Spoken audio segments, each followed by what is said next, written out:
guess he felt like he was the forgotten man when he was in between Shepard and Glenn. No one ever talked about Gus. And so Gus said, I think I'll make a name for myself with Gemini. Grissom's partner for the trailblazing two-man flight was Navy pilot John Young. Young was part of a growing corps of rookie astronauts that included Neil Armstrong and Gene Cernan, destined to be the first and last men to walk on the moon. I was just a young naval aviator, which thrust into a cadre, a group of guys, probably the most competitive human beings in the entire world. Found myself walking the halls with the likes of Al Shepard, John Glenn, Wallace Schirra, Gus Grissom, Slate, and the others. And sometimes I had to ask myself what I was doing here among these guys. Gus was always sort of aloof. It was almost as if Gus didn't have time for the new kids on the block. Gus was too busy heading back into space. 4 years after Liberty Bell 7, Gus Grissom prepared to make history again as the first man to visit space twice. 9:24 a.m. 9, 8, 7, 6, 5. The first of 10 Gemini missions headed for orbit. 0.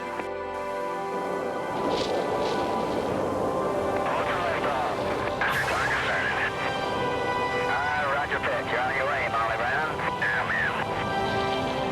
Gene Cernan remembers his first blast-off in Gemini.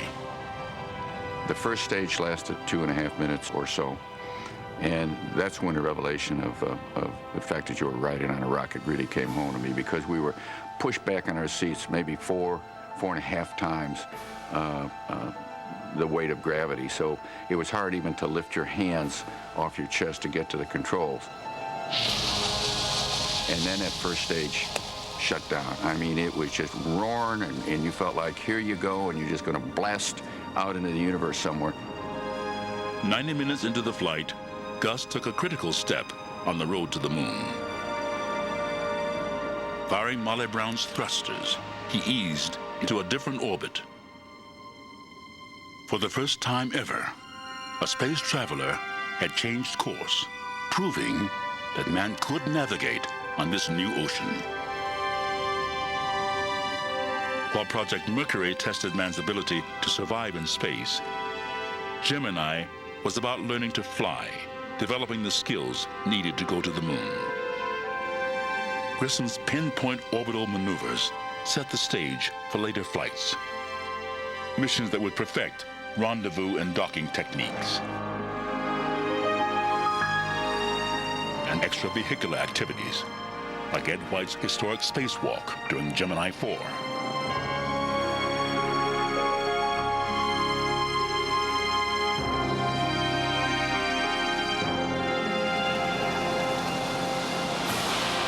After splashdown, Gus was determined to prevent a repeat of the hatch incident. Molly Brown stayed locked tight, even when 6-foot waves made the test pilot lose his lunch.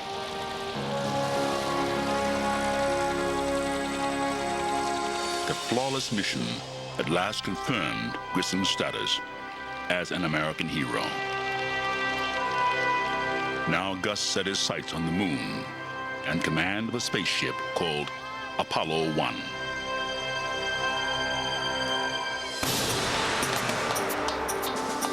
Finally, after days of confusion and doubt.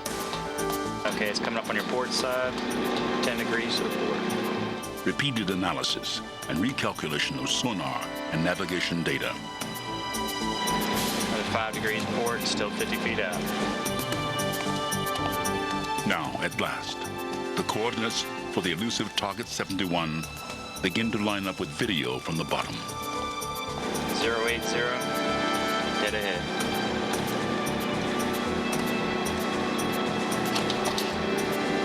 Dead ahead. Liberty Bell 7.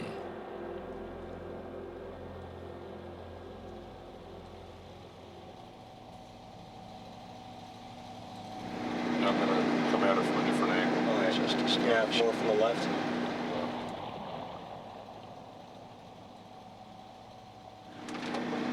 how clean that top ring is. Yeah, well, that's what I mean. It's incredible. It's beautiful. It's so clean. Everywhere.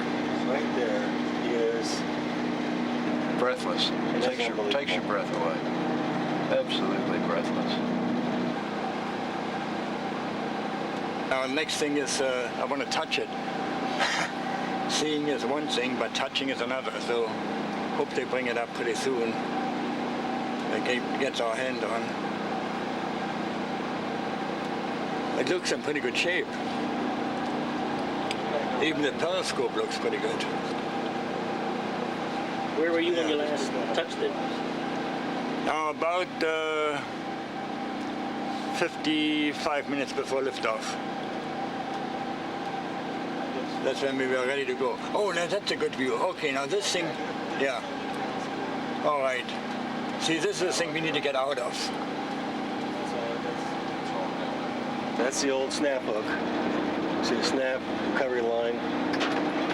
The next thing I want to do is grab that hook again. Last time we touched it was pre-flight, about 30 minutes before it went down.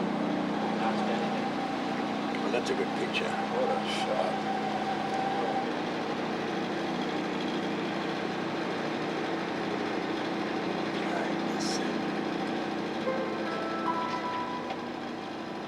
Kurt has built 3 special clamps that must be fitted onto the capsule's top ring.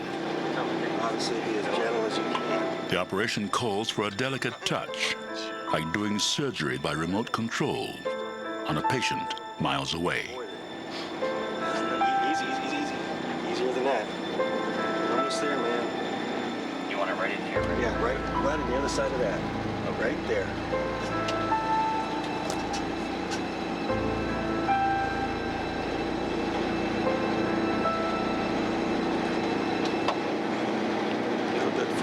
Get just forward of that structure right there. That's a good spot. Maybe bring it back towards you a little bit, but Wait a minute. Don't do anything. right. That's perfect. Right. Oh, damn. Just Right there? Right there. Say when. Okay, start turning. Turning. One false move and the arm of the ROV could punch right through Liberty Bell's hull. okay. Don't go too far. Don't go too far. Or just go on around again. Okay. Let's try again. Gotta check it, make sure it's all right, but it looks pretty good. And it's in the right position around the top. I mean, it's Just try and do it nice and easy.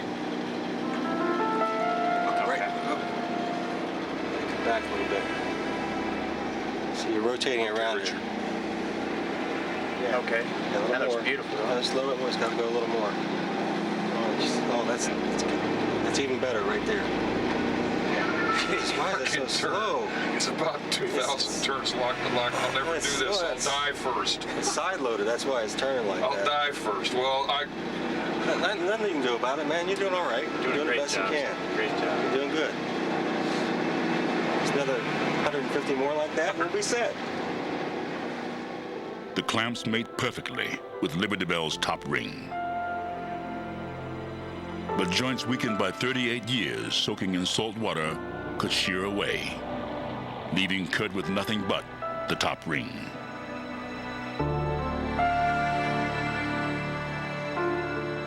Before latching on the recovery line, Steve and Rich must link up a 3-point harness.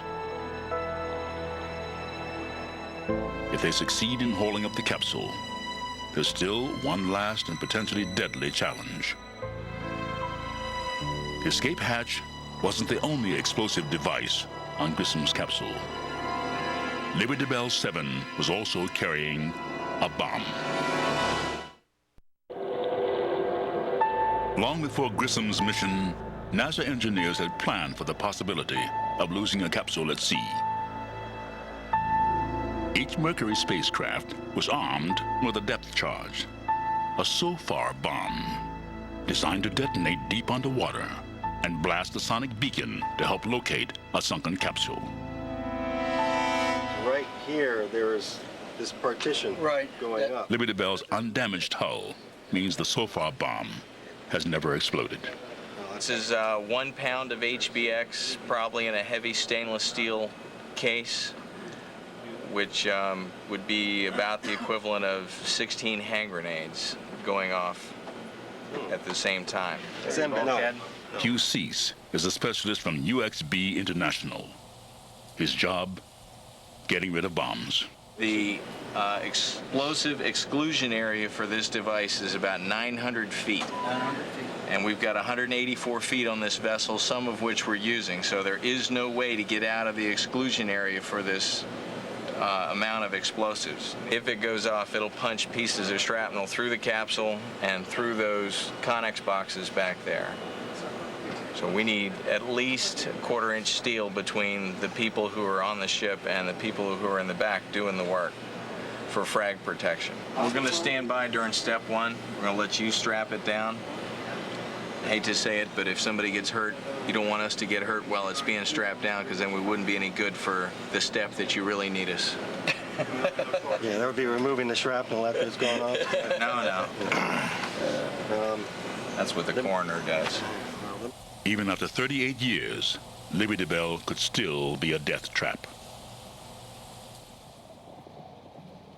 In the control van, Kurt oversees the ROV's last act, hooking on the recovery line.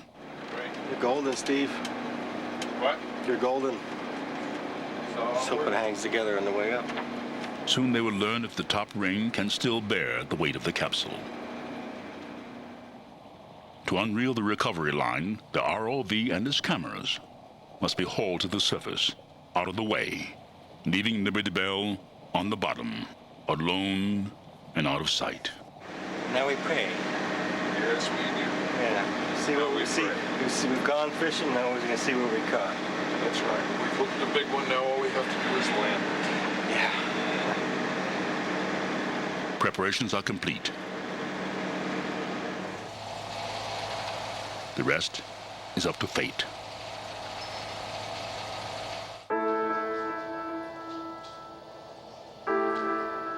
Ed White, first American to walk in space. Roger Chaffee, U-2 spy plane pilot from the Cuban Missile Crisis. Gus Grissom, the first man ever chosen to make 3 trips to space. NASA's first Apollo crew suited up for one last test, a full simulated launch with the command module bolted on top of the Saturn 1B rocket, sealed off and pressurized with pure oxygen. The day of the fire was a bad day from a test point of view. Everything seemed to go wrong that day. They'd almost decided to cancel the test that day, but they had the spacecraft all ready and they had the pressure system, the environmental control system going, and so they decided, well, we'll go ahead with the test. I sat right there, right up this console. I was sitting there when it happened.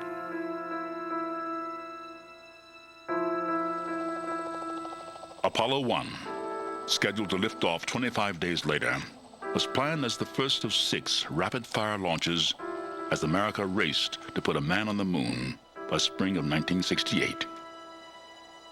Put the Apollo 1 disaster in focus, I'd say all of us had go fever. We were really committed to going to the moon and back. Not just NASA, the contractors, the politicians, the astronauts, the engineers, the technicians, all of us. We were hot to trot. After his triumph in Gemini, Gus was tapped to command Apollo's maiden voyage. While Gus had complete confidence in his crewmates, he had his doubts about the new Apollo command module. He thought the spacecraft was a lemon. Gus had picked up a California lemon, and I live in California. I know their lemons are big, and hung one on the side of the spacecraft, meaning it was a lemon. A lot of people have said, well, why didn't he just tell him, I'm not going to do this? But that's not the way of somebody that's trying to work and correct things. You stay with it and you try to make it work. That was the only way Gus would have handled it. I mean, he wouldn't walk away from a problem like that. Apollo 1 was the most complex aviation vehicle man had ever devised. The command module was a maze of electronics, crammed with 15 miles of wiring. For the astronauts, the greatest flaw in Apollo's design was NASA's attempt to fix the one component that had failed on Liberty Bell 7, the escape hatch. We didn't like the hatch. We didn't like how long it took to open and close, and we were complaining about that. It didn't have a real quick opening. It took time and took a lot of force to open this thing, and instead of being pressured in, it was pressured out. The hatch was closed from the inside, and when the spacecraft was pressurized, it would have taken a herd of elephants to open that hatch.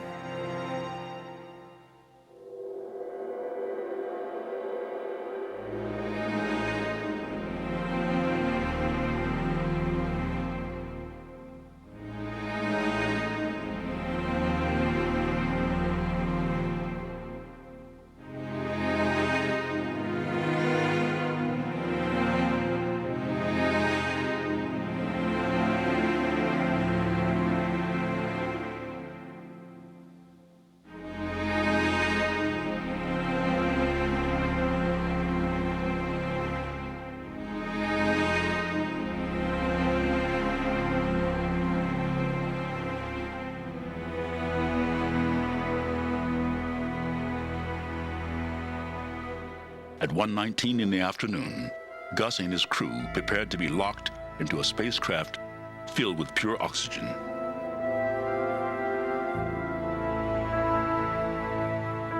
To clear the cabin of any contamination, the capsule would be pressurized, pumped up 15% above normal.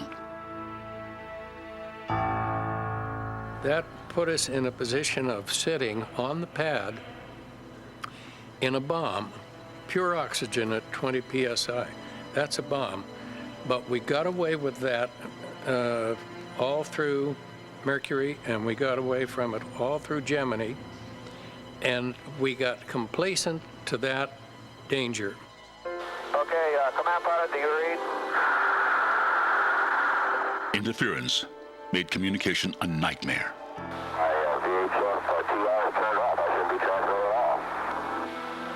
You're pretty garbled here, Gus. Senior pilot, can you hear us? I can read you loud and clear. Okay, you're worse than Gus.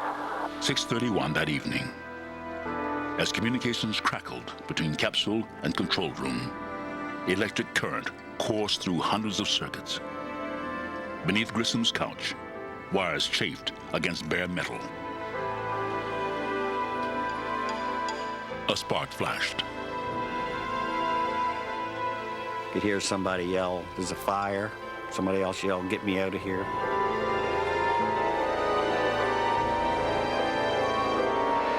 And then there was quiet.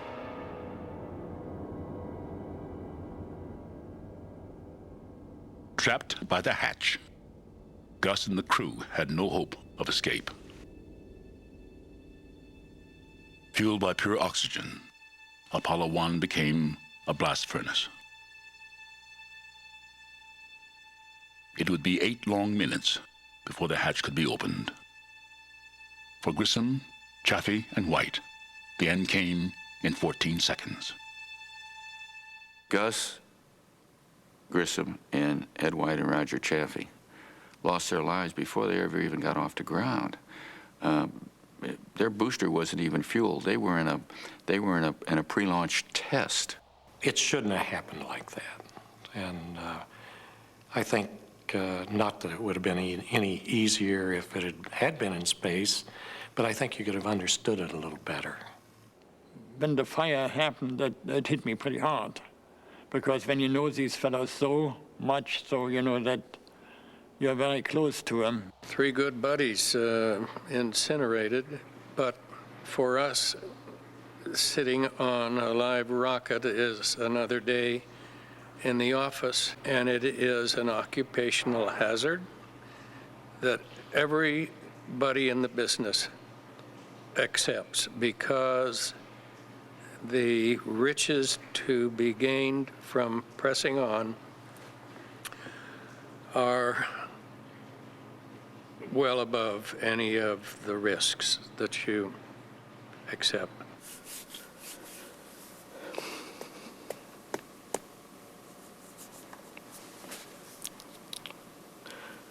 That's one of those kind of things that you never forget where you were and what you were doing.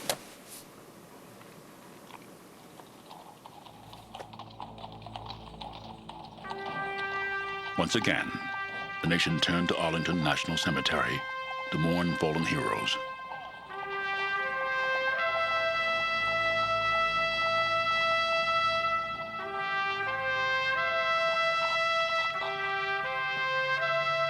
President Johnson and Grissom's family sat side by side in grief.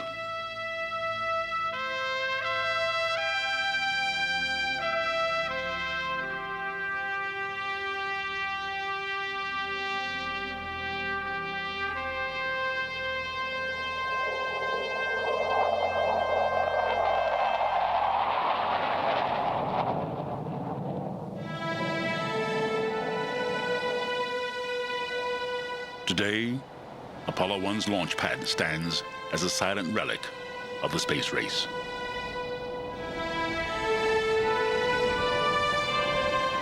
In the aftermath of the deaths of Grissom, Chaffee, and White, the moon program was put on hold. Every aspect of the Apollo command module was scrutinized, every flaw redesigned. There was a lot of things wrong with that spacecraft, and had the fire not happened, I'm convinced in my own mind we would never have gotten to the moon in the 60s. I think that because we had the fire, because we had the hiatus, because we had the time, we were then able to plow in the lessons learned from Gemini, particularly, into the redesign of the Apollo spacecraft. And I'm convinced that that's what made Apollo successful. So it was a very ironic thing with Grissom. Hatch almost killed him in Red Mercury Redstone 4 and did kill him in Apollo.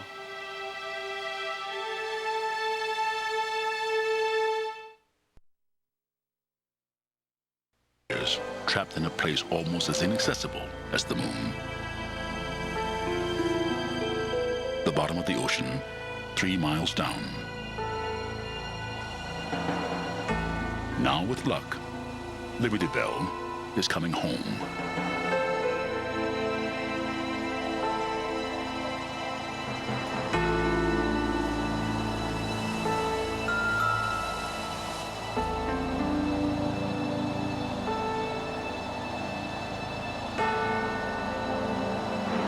Can't see a thing right now. It's raining. 25,000 feet of Kevlar line reels in at barely a foot per second. That adds up to 7 hours to haul Liberty Bell to the surface. Then the line goes slack. They stop.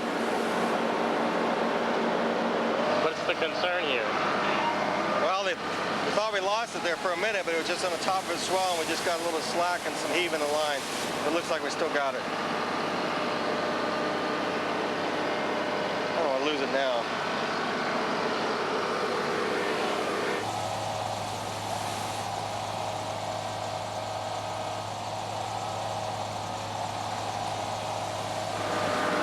How you holding up?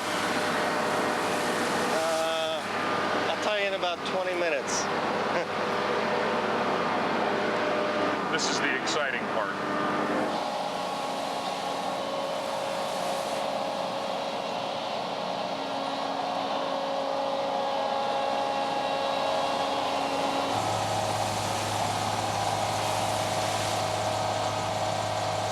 By 2:12 a.m., the wait is almost over. 200 foot. Not too much longer now. 14 years. Kurt's quest and his career hang on the end of a 1/4-inch Kevlar line.